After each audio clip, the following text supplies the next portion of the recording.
Hello and welcome to Deep Dive 2.5. Now, originally when I was recording Deep Dive 2 Combat, I realized that I needed more video time.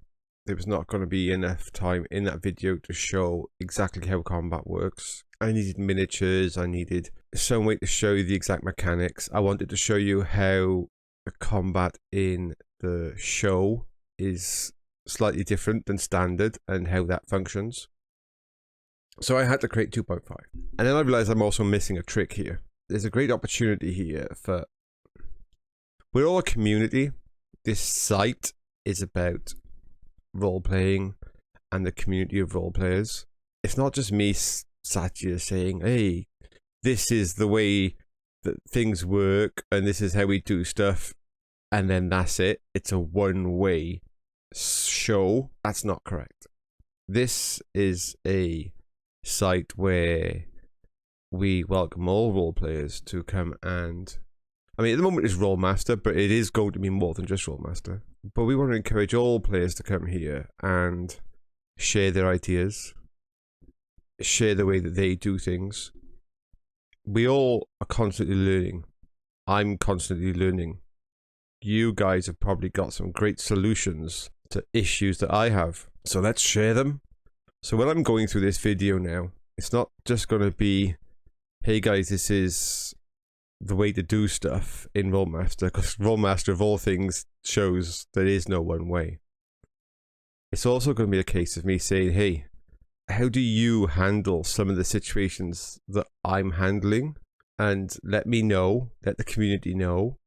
I could also make follow-up videos of this showing examples of how other people do it, especially if it's something that, I mean, it's just the perfect solution sometimes just comes from nowhere and you go, oh wow, that is just such a sweet solution to this issue and could deserve a video where we go into this solution that you've come up with. But anyway, this is a community site. Most of all, without any further ado, let's get into Rolemaster Combat and how it functions. On the screen in front of us now, I have a warrior, a little warrior, and we have an orc. And there's a few things I wanted to explain straight off the bat, and that would be shields. I did say before about shields could be very overpowering, and I have a kind of different way of balancing shields, because you could have a shield like I said before, a wall shield, like we say 30 defense, and then you could put a material bonus on it, then a magic deflection power on it, and suddenly you end up with this extremely powerful object that is always there and the enemy can't get past. And now let's just get things right here for a moment. That's the whole point of shields in real life. I understand they are OP, if you want to call them that. That is the whole design of what a shield is. If you're going to go up against a Roman wall where they all have tower shields and you're there going, oh, but I can't use my weapon skill to kill that Roman because there's this wall of shields. I understand that is the whole point of a shield. However, this is a game. And you have to sit there and think, okay, there has to be some mechanic or some way that a shield just doesn't become the, oh yeah, well I've got a shield, I'm going to hide behind it, and then I can't get hit, and that's the end of it. And we could go into the whole mechanics of, okay, but let's do damage to shields, let's make shields fall apart, and let's make armor fall apart. And Rolemaster has all that, you can do all that. It's just, that comes down to what campaign you're running and how many players and all the rest of it. I have run plenty of campaigns where everything falls apart. I've run campaigns where they don't. Now, if you're going to go on a dungeon crawl and the party are going to go from fight to fight to fight, tracking the state of their shields and equipment and having them fall apart and then find more shields and things to use is great for a while. And then it kind of becomes a headache. Tracking everything. All the players tracking everything.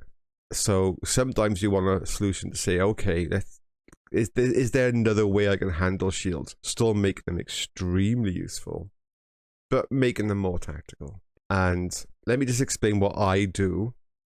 Please respond in comments about how you handle shields sometimes to make them extremely useful, but with some kind of limiting factor. So let's go through the shields. First shield, I would say, is a target shield or a buckler. And how I handle them is I say, right, you can pick one enemy on the battlefield, and any attack from that enemy, you use your buckler against.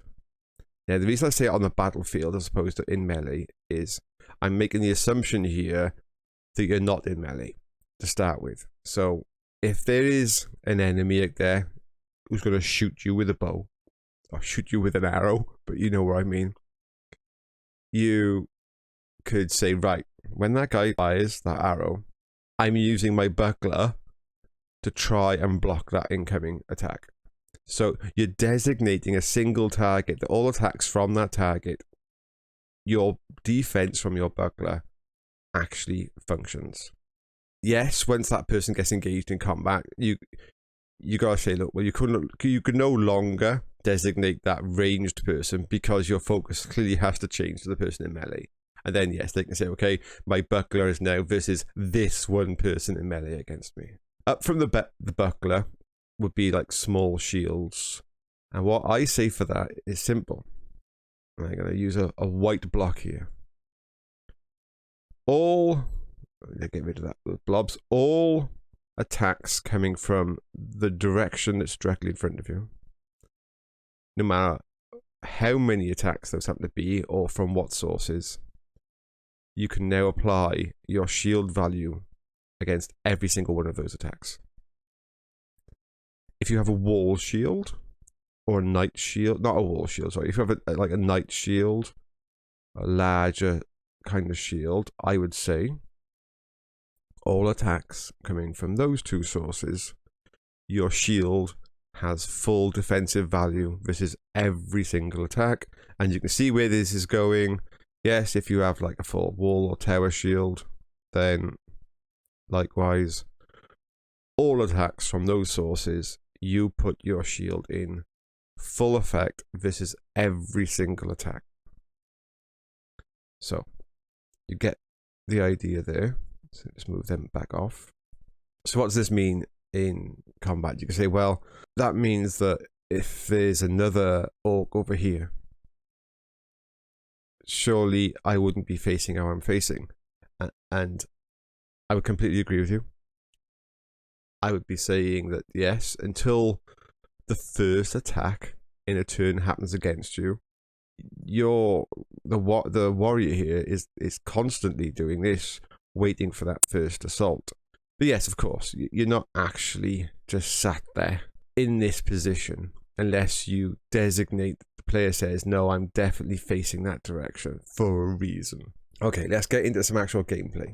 Right, so first thing I think I should cover next, or the next thing I should cover, is what I call the reactive turn phase. Now, it's a strange thing to say because you already have combat phases, and that is when say the warrior here is first to decide in this round what they're going to do, and the warrior says, I am going to hold my attack until the first enemy gets to me, and then I'm going to hit them. Now, I suppose this would be good. Let's put several enemies on just to really push this argument up. So he says, okay, as soon as the first one of these orcs comes towards me, I'm going to hit them. But he hasn't taken a go. This is now a reactive statement where the whole of his turn and all of his actions are held. And they're held until a certain event. Now, the best way to look at this kind of situation is, imagine that you're doing a Wild West game. Two cowboys come out into the street. If on the first cowboy's turn, he decides he's going to shoot, then this is not going to be some kind of, two guys like sort of looking at each other, waiting to quick draw on the other. this instantly is turning into a running battle. The first person goes right out of the house, shooting as he's going. The second person is quickly diving for cover and firing back.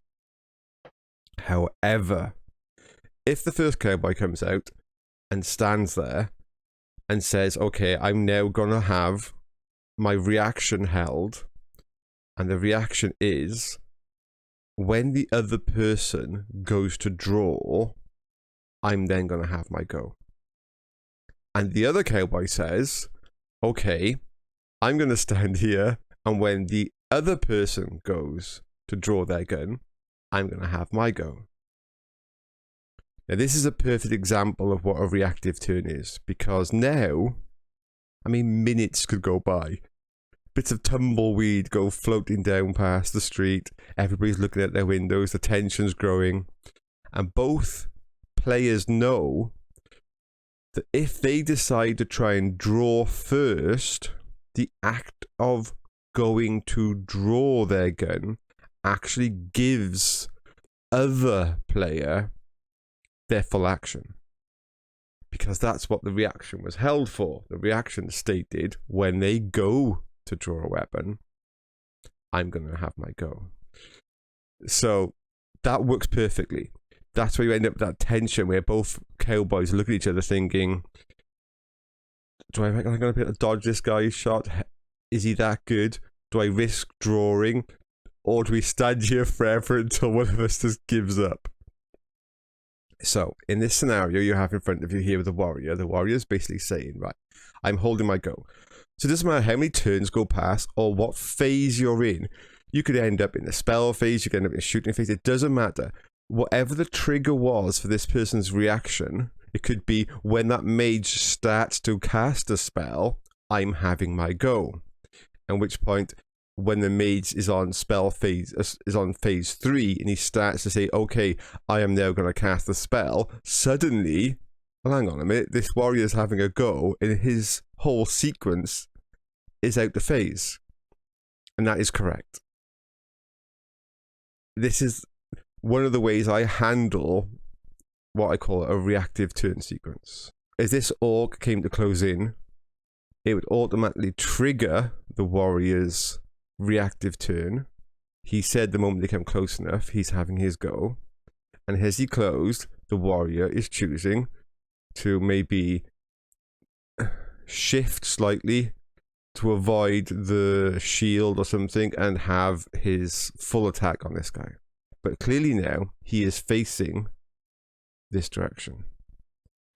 Which does mean that when this orc gets his go, this orc now clearly is not going to have to worry about the warrior's shield, if that's what the warrior decided to do.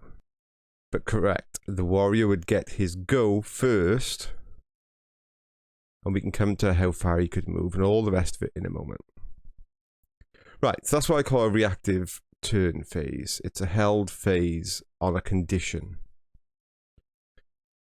Next up, let's have a look at some of the more complicated part. Well, look at some of the basic forms of combat first. Actually, how combat works. Just very basic mechanics. We'll have one orc. It'll be called Orc 2, just to make things awkward. And these two are going to fight. I don't really care who goes first. It's not about what order they're in. We're just going to go through the mechanics of how this works. So we'll say, just for the hell of it here, our hero's going first, because hey, he's our hero, why wouldn't he? So up here we have on the warrior, he has a shield defense 30, a quickness defense of 10, he doesn't need to worry about those because he's going first, and he has a weapon attack of 40. Now, he could say, okay, I'm going to put all 40 of my attack in against this orc, and the orc says, okay, I have 20, so we'll put 20 in. 20 of my shield in. And I've got a quickness of 5, I'm putting 5 in. And the orc can decide whether or not he's going to use any of his own personal weapon attack to parry. Now the orc decides he's not going to. He's going to hope that his 25 defense is enough to compensate for the fact that this guy is attacking with 40 skill. Now the warriors has put himself in a situation whereby, when it comes to the orcs go, the orc's going to have all of his 20 attack, and the warrior is only going to have his shield and quickness, which clearly is probably going to be enough. And you can say, well, he's used up all of his weapon attack. Surely he should have saved some.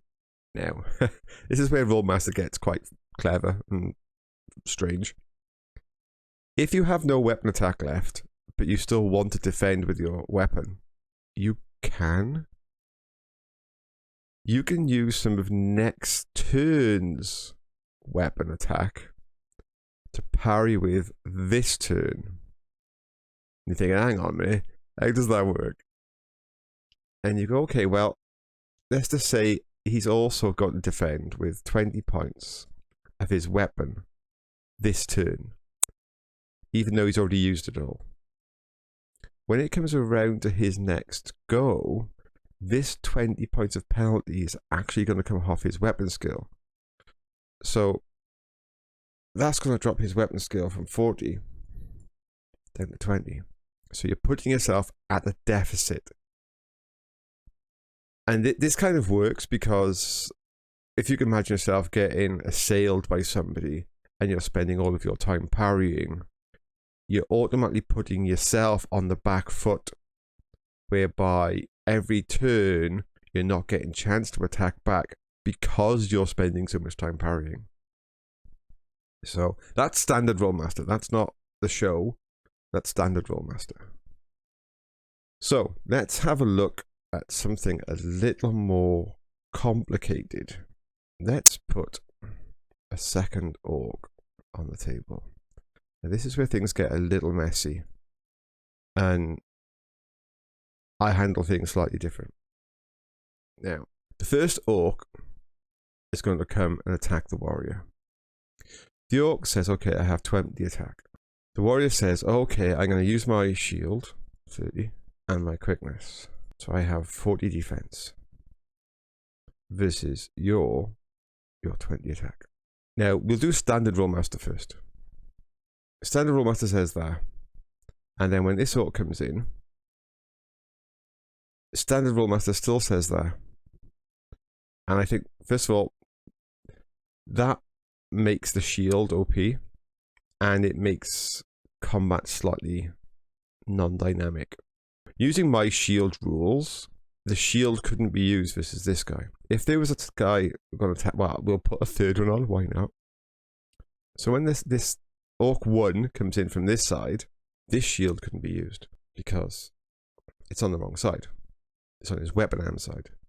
But his quickness could be used. And if you had adrenal defense, your adrenal defense could be used. And then when this orc comes in, the shield will then also be used again because it's on that side. And so would the quickness and adrenal defense. Now, I do a slight change in the way I do combat. And that is the quickness stat is an expended resource. And it doesn't have that great an effect on heavily armored warriors that have no quickness. But it does have a great effect on the light armored characters. And you think, well, hang on, isn't that a disadvantage? Aren't you penalizing light warriors? And the answer to that is no. Because I will show you what I do instead. So this is the tank kind of character. Ooh. This is the type kind of character. He's going to stand there and everybody's going to come running in and wailing in on him. He'll spend his quickness. That'll disappear. And he will have to rely on his armor and his weapon parry and his shield to keep him alive. If we have, let's put our wonderful Lumi in the same situation.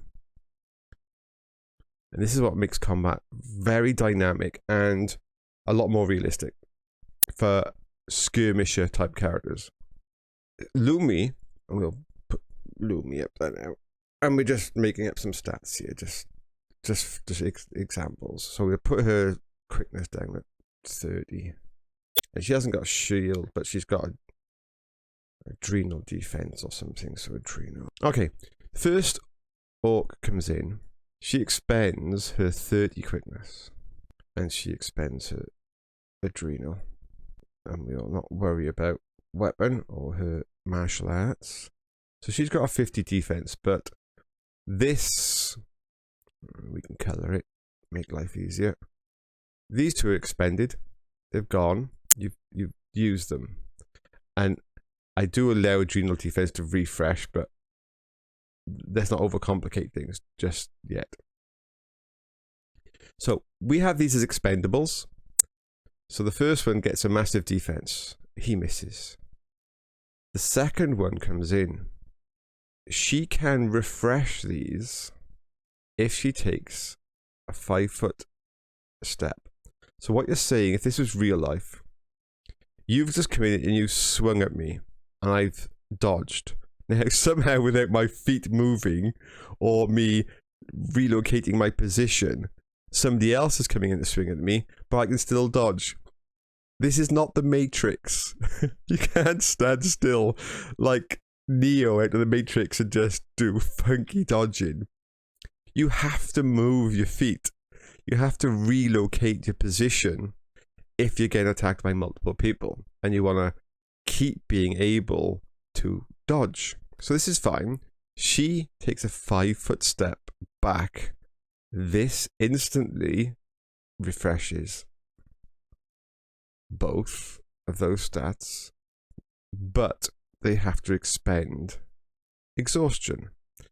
Now, you can have exhaustion expenditure based on the weight of the armor. So you can have clothers have, a point or 2 points of exhaustion expenditure. You can have light armor, say 5, heavy armor, say 10. And what this says is exhaustion as a rule in Rolemaster, just it's a function that should really help, but the cost of exhaustion in Rolemaster are too small. It's like, oh yeah, you're going to lose 1 point of exhaustion for every 4 rounds of combat or so.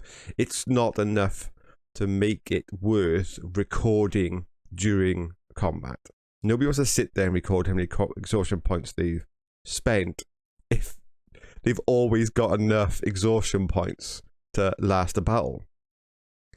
So to make exhaustion meaningful, if you will make maneuvers like this to refresh stats at the cost of exhaustion, this becomes more realistic, because your heavy warriors that have some quickness, if they really need to maneuver around in combat to refresh those stats, well, that's quite tiring. As where a skirmisher kind of character, well, that's what they do in combat. Combat is not fixed for them. They do move around on the battlefield. There's no static positioning. So how I handle this anyway is the orc comes in, Lumi declares she is giving ground, which refreshes her stats.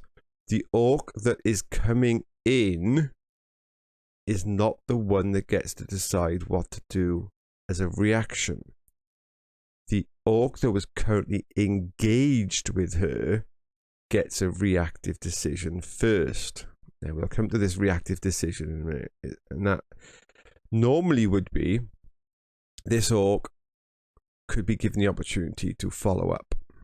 Meaning is this orc trying to close on Lumi? She is now using the other orc almost like a barrier. So this orc would be forced to move another 10 foot, another 5 foot to close on Lumi. At which point she could still, yet again, opt to react. She could opt to react to here. Yet again, this orc here, if it wished, could opt to continue following her, forcing this guy to chase like you would do in real life. If you have 2 people on you, the way you try and stop the one from attacking you is using the other one as a barrier. Now, what is this actually doing? It's costing Lumi ever increasing amounts of exhaustion points. This is a tiring way to fight. This guy still hasn't had his attack yet. She hasn't used these points she's already refreshed yet. She's trying to use the environment. There could be things in the way here. There could be beds and tables that she could be trying to run around to her advantage because she's mobile. But it's costing a lot of exhaustion points. Eventually what she hopes is when she spends enough exhaustion points, either the first orc gives up trying to follow up and do anything, or the second orc actually ends up moving too many movement points that he's now moved more than 50% of his turn and he's unable to attack anymore.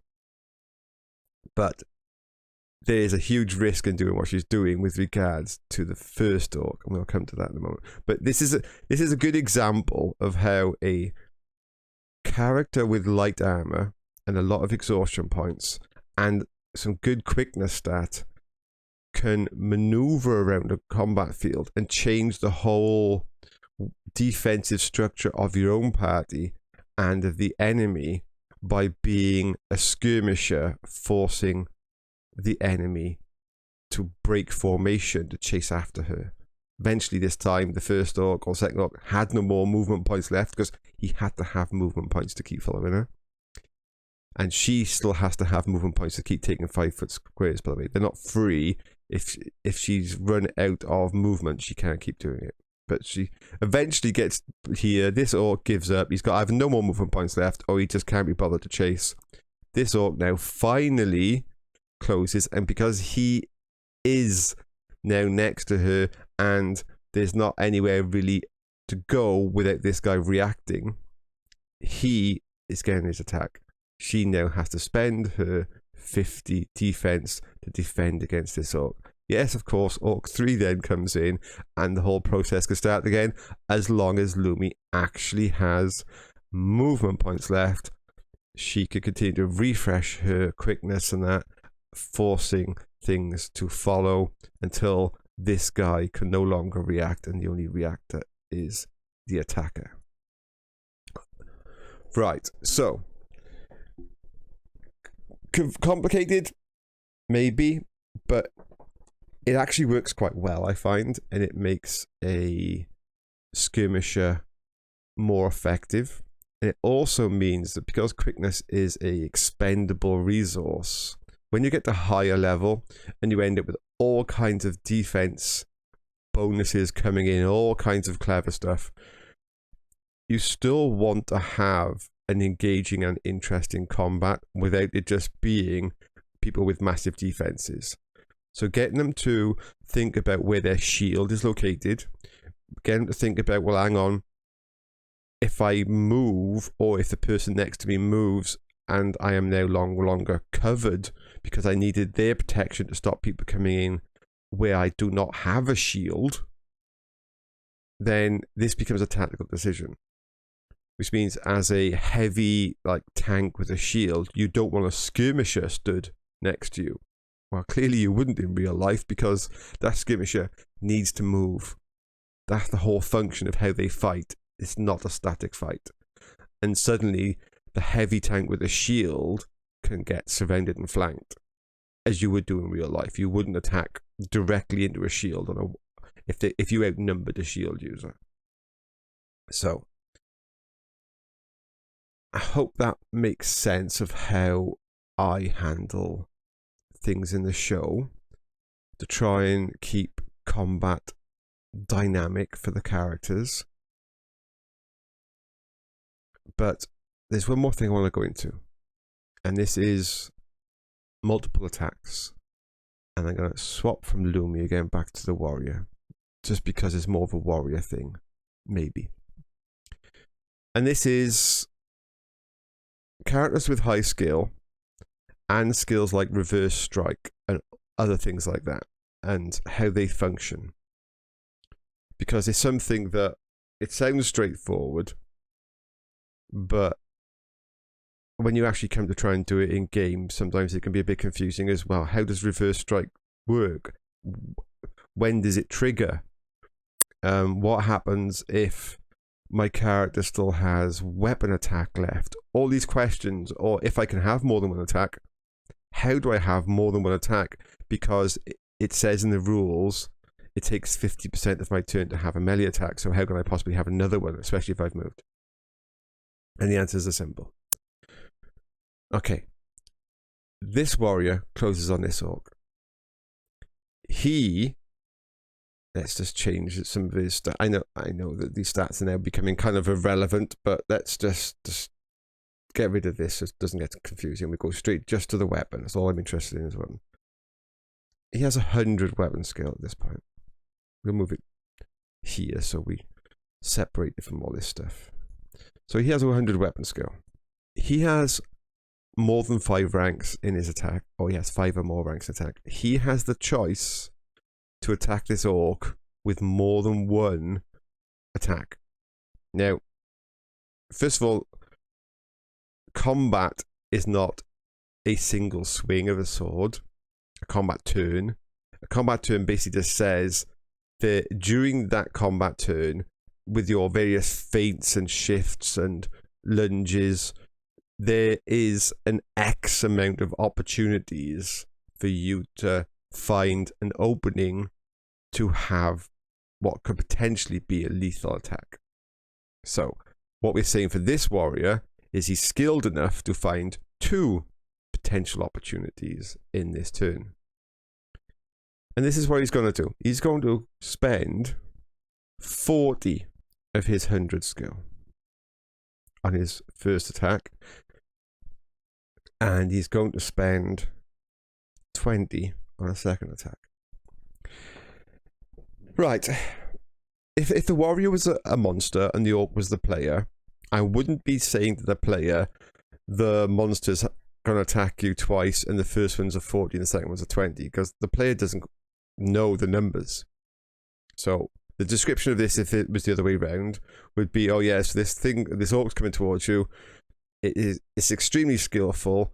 You realize he's going to be able to have 2 potentially lethal attacks on you, and he is putting a reasonable amount of effort into the first attack and maybe not quite so much amount of effort into the second attack. And the reason you say it like this is, at this point, the player has to decide how they're splitting their defense between those 2 attacks. So the orc, because I'm the GM and I'm not going to cheat and go, oh yeah, I know exactly what the split's going to be. I'm going to say, well, the orc would probably he gets his shield versus both. He only gets his quickness versus 1, so it's going to be, say, 25 defense versus the first, 20 versus the second, and he's panicking. He's going to put in all of his weapon versus the first. So it's going to be 45 defense versus the first, 20 defense versus the second. So the orc's actually defended himself pretty well here. What's going to happen now is this orc comes in and he's like, okay, this orc attacks our warrior. Our warrior doesn't have defense really from there. He hasn't got a shield, etc. The orc attacks him. After the orc's attack, the warrior is allowed to have an automatic counter attack using reverse strike, because this orc is in his flank or rear squares.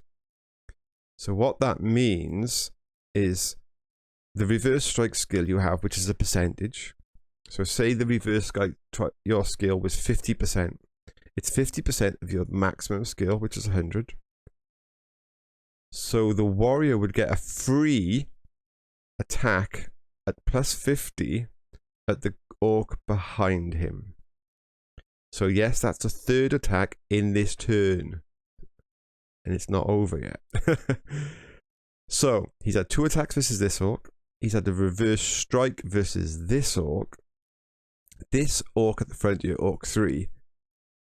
All he's done so far is defend against our warrior. He hasn't had his go yet. He gets to have his go now. On his go, he decides he's going to get the hell out of here. Now, other games say attacks of opportunity and all this sort of stuff, but Rolemaster doesn't allow for an attack of opportunity, if you want to call it that. However, because this warrior had left, as you can see, he's only used 60 of his skill there. Of his 100, he used a 40 and a 20. He actually has 40 remaining attack left. He was probably keeping it to defend himself if he needed to use it as a parry without expending next turn's weapon skill.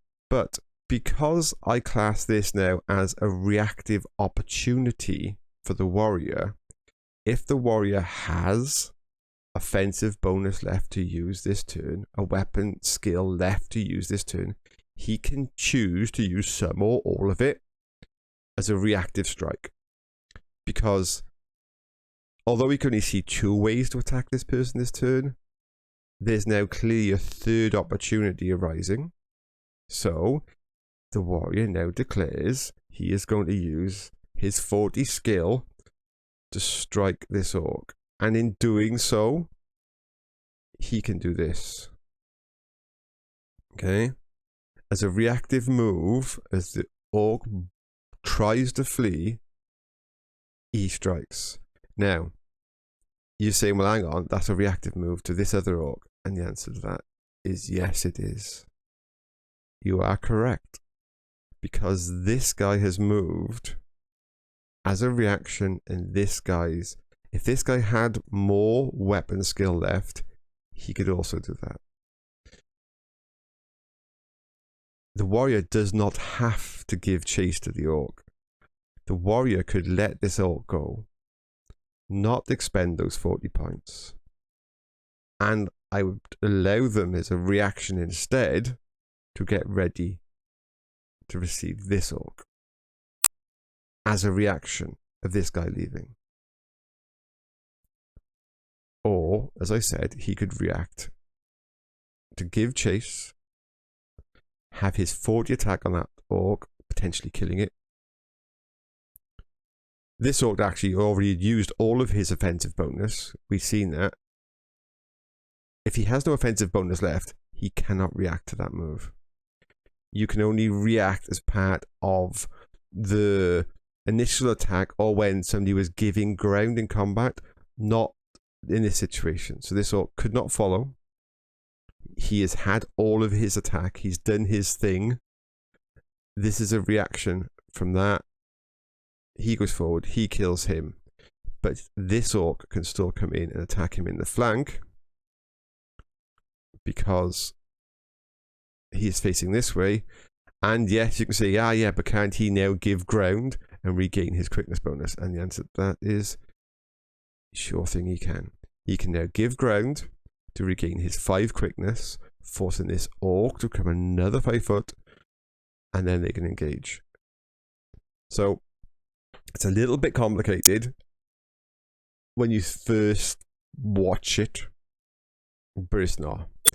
It allows somebody to save weapon skill for defense, to react to something that wasn't there to attack. And you're saying, well, surely this breaks the whole turn sequence. And I say, well, yes, of course it does. But that's the point. And this is the thing that is difficult at first to understand. Is when you look at Rolemaster, say from the action point phase system, whereby there is no turn sequence as such. It's a case of, okay, well, who's got the lowest next costing point? Oh yeah, I have. I'm spending 10 points moving forward. Okay, well, then that happens because this guy's action was something that's going to cost more than that. Then things become more dynamic and you can do all this kind of moving around and attacking out of sequence because the action point system allows you to do that. But it's too cumbersome, as I explained before, to handle complex mass party tactical fighting when everybody's trying to record action points. So instead I use what you've just seen there is reaction phases, dynamic combat where you're allowing people to drop back to regain quickness because it makes it interesting and more mobile and makes it a lot harder for you to statically hold a position like a doorway, because then you can't really give ground without giving up what it is you're trying to defend. And it can make multiple monsters attacking a single character a lot more interesting than just, oh yeah, we'll just see how many figures we can pile up on this character.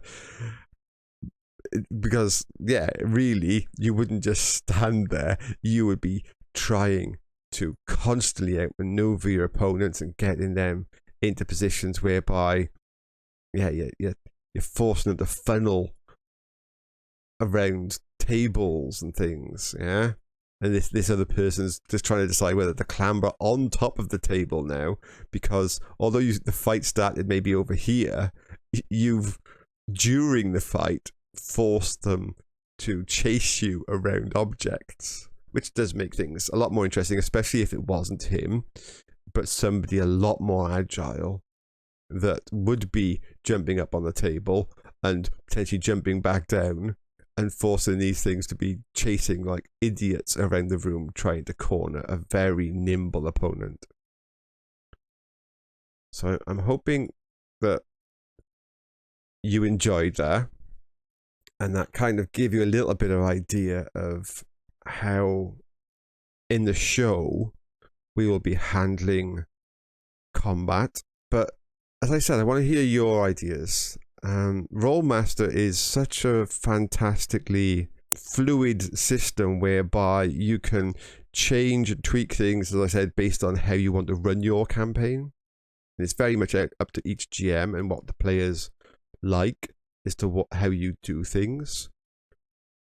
Some things break at very high level. When stats get really high, you lose a lot of some of the interest for both the monsters and the players. It just becomes a roll-off because those decisions start falling away, and that's a pity. So it's always nice to try and think of things that even at high level, the Boromir versus the lots of orc situations, as I referred to last time, is great because, yeah, even a high-level warrior like Boromir that's killed hundreds of orcs in his life probably, is there thinking, okay, I have decisions to make. I have to move and think of doing stuff. I can't just go, yeah, well, I'm harder than all of you. I'll just stand here and kill you all, because that doesn't work.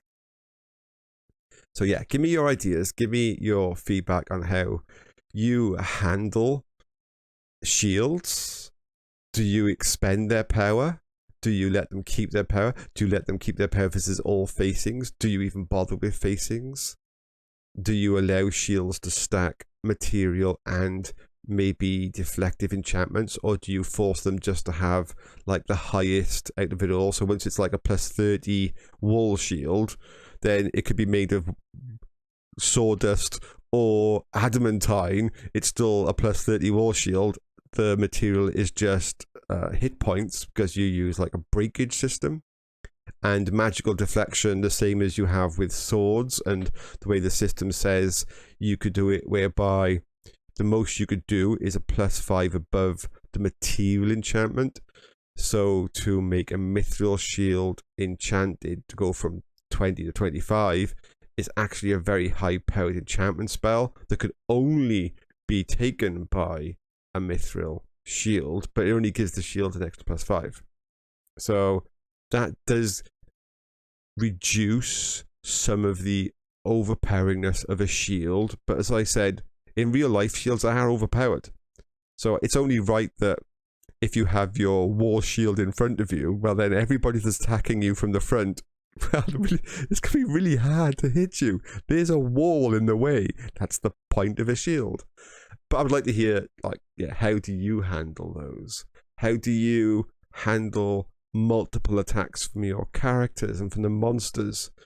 How do you handle situations whereby at high level, if they've got massive amounts of adrenal defense and quickness, somebody becomes invulnerable if those stats do not expend in a defensive posture? They can literally just stand there like the Matrix and Neo, just without even moving their feet, dodging everything that comes towards them.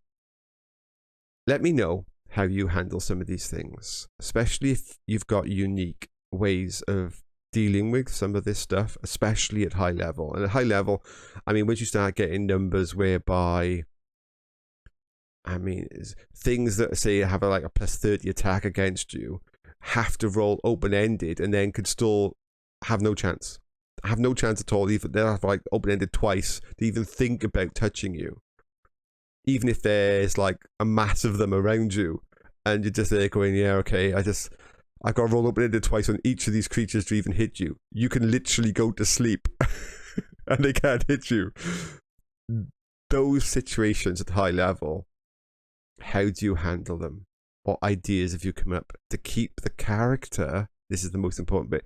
To keep the player having to make decisions, having to think, because that's the important part of the whole point of playing a game, as I said before, between playing Snakes and Ladders and Monopoly. Decisions makes a game more interesting, and when you get to a point where a player doesn't have to make decisions because the numbers say, yeah, don't worry about it, you're fine, the player's brain turns off and they start thinking about what they're going to do tomorrow, or can they get back onto World of Warcraft, because they're no longer playing. They're just sat there waiting for the event to end. So let me know. Let me know what you've got as ideas. I would love to hear them. Thank you very much. I hope you enjoyed this little brief walkthrough on combat, and speak to you all next time.